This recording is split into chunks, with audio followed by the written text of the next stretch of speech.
If you've been struggling with histamine intolerance, specifically rashes, chronic skin conditions, urticaria, dermagraphia, you're going to want to stay tuned because I'm going to share with you the shocking results that my client was just given. This has prevented her from overcoming her histamine intolerance. So here we see the primary complaint is chronic urticaria, which has been daily now for a year, started last January.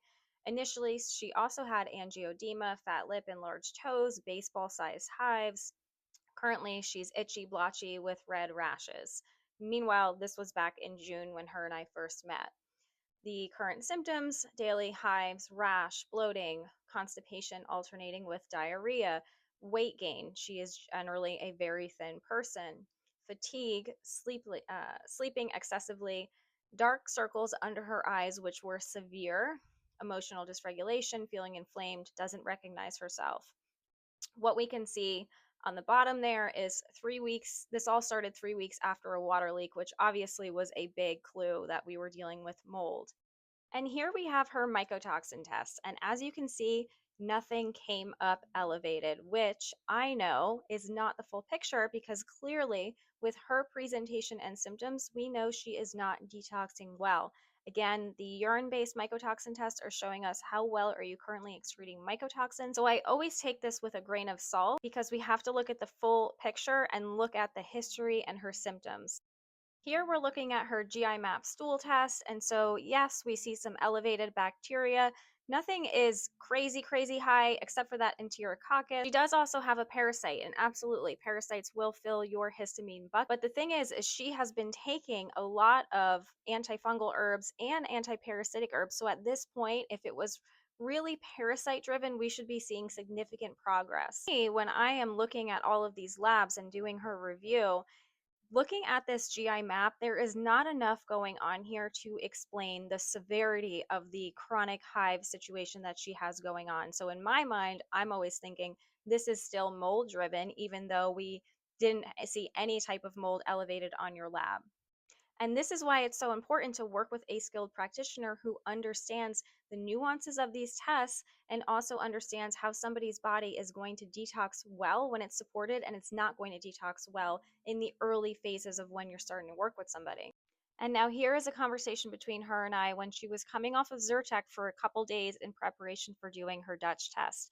And so she came off of Zyrtec and her hives came roaring back, which I don't blame her, but she was seriously doubting whether any of the work she had done over the past 6 months was really doing anything. And so this again was another huge red flag for me that she must be getting exposed to have not made any progress, because this is a client who has been extremely diligent with doing all of my recommendations and following the diet and taking supplements to a T.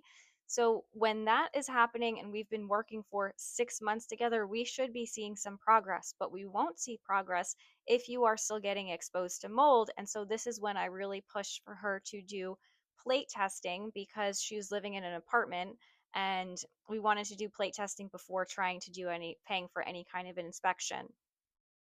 And now here she found a picture on her phone from the remediation, quote unquote, that was done when they had the water leak. And so it's a little bit hard to see, but there is mold on these wood planks. It is dark black mold. And all they did was they fixed the leak and then they just put another slab of drywall over this.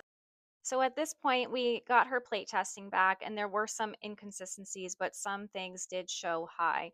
So she did go ahead and hire an inspector, and this is what she said, is that they located mold in our entire basement floor, as well as two of our AC units on the living room floor and directly above my bed, meaning I've potentially been breathing this in for 3 years. And now here she's telling me about how the HVAC service provider found significant mold inside their HVAC and also said it's like their walls were bleeding moisture. And if this doesn't tell you how bad it is, even the mold remediation guy was starting to have a physical reaction to the mold. So, if this story sounds at all like you and you have not looked into your environment and tested your home or tested your place of work, I cannot stress it enough to find a reliable inspector. Don't rely on the plate testing because it's not always accurate. This is unfortunately one of the top reasons that I see clients not healing is because they don't take this part seriously.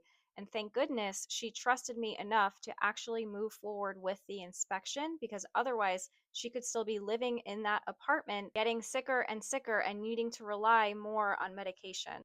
So, if this story sounds like you and you're feeling lost and you're feeling confused and you're feeling like you've tried it all, definitely book a call with me where we can discuss all of the details, your symptoms, what you've tried, and I can let you know what I think is going on and how I can help you. As always, you can comment guide for my free histamine and hormone healing guide. Follow me for more tips on healing your gut, balancing your hormones, and reversing histamine intolerance.